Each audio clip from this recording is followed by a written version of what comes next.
North Korea isn't known for treating foreigners with respect. Remember Otto Warmbier? There's also that ongoing threat of nuclear war. So it took a lot of people by surprise when they heard NBC's top anchor, Lester Holt, making a point to credit the country for its kind treatment during his recent visit. We arrived in North Korea on Saturday. We flew the North Korean state airline. It's about an hour-and-a-half flight from Beijing. We have been treated with respect here. We have been invited, and our guests of the Ministry of Foreign Affairs. We stayed in a guest house outside Pyongyang last night, and then made our way to this ski resort to get a look at a part of North Korea that most Americans don't see, and certainly a part they would like us to see.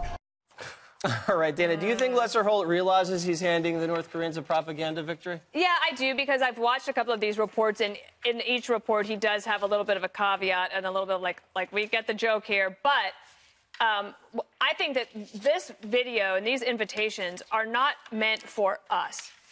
This is meant for internal propaganda brainwashing, so that the leader, the dear leader, can show all the people there that live in North Korea just how respected the North Koreans are, just how wonderful their country is. Meanwhile, most of the country is starving, and it is absolutely outrageous. In the Weekly Standard, one of your favorites, Ethan Epstein I have the subscription now. Thanks. Yes, thank you. Ethan Epstein writes a piece today it's called 12 times the media offered a rare glimpse into North Korea in just the last several years. So obviously we are being used. If you were Lester, pretend you're Lester, Greg. I am. Would you accept the invitation, or would you say no way? I don't know. You know, imagine if Fox and Friends did a week of shows in North Korea. Cooking with Friends would be literal. Be like, hey, I reckon the casserole looks familiar. I like it when he says, he says they showed us part of North Korea that we don't see. We don't see any part of North Korea. We only see what they let us see. This is what's very common among communist leaders. They did this constantly with Hollywood celebrities. They would Hollywood celebrities would go to Cuba. They go to USSR, Venezuela. They would turn hapless, naive suckers like Sean Penn into fellow traveling mouthpieces. And because you know why? They would treat you well. They'd get you booze. They'd get you women. They'd do all sorts of stuff. But the thing is, there's there's some interesting things that could happen during this. They could be taken hostage. What do we do then?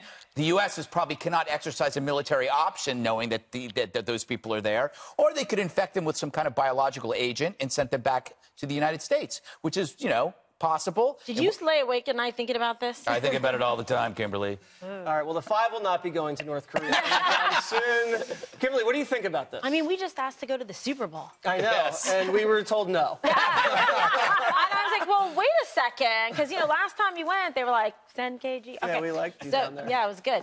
Look, so Lester Holt has an opportunity to go there. I get it as a journalist. I don't begrudge him the opportunity, but nevertheless, I think some of the criticism, you know, is fair. And when you actually look at the facts, the circumstances, the evidence, the intel coming out of North Korea, you see it is a barbaric regime where people are being starved. His army is starving. They're now being told to steal food from starving farmers. He is on a charm campaign offensive for the Olympics to try to prove that there's something other than what they are. And that's why he's sending dancers and this and that over to the Olympics to see. So let not your mind be fooled. Right, and part of the charm offensive, they're having the North Korean athletes train with South Korean athletes, and I think the dear leader spent about $35 million on this fancy ski resort, so it's all part of the propaganda.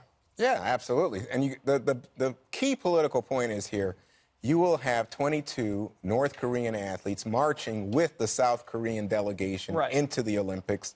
And this is a real show of unity. And so you have Moon Jae-in, who's the president of South Korea, agreeing to this kind of détente. It's not necessarily in the interest of the United States as we try to put pressure on North Korea to hold back in terms of their nuclear weapons. And the sanctions regime, as Kimberly just said, all of that now starts to fall and be uncertain. And I think part of it is to have Americans come in. They had Vice come in. We've had others go in, Lester Holt go in. The idea is to, you know, humanize them, soften them up. Here they are at the ski resort. But it's just, again, this is propaganda, and you just got to see it for what it is.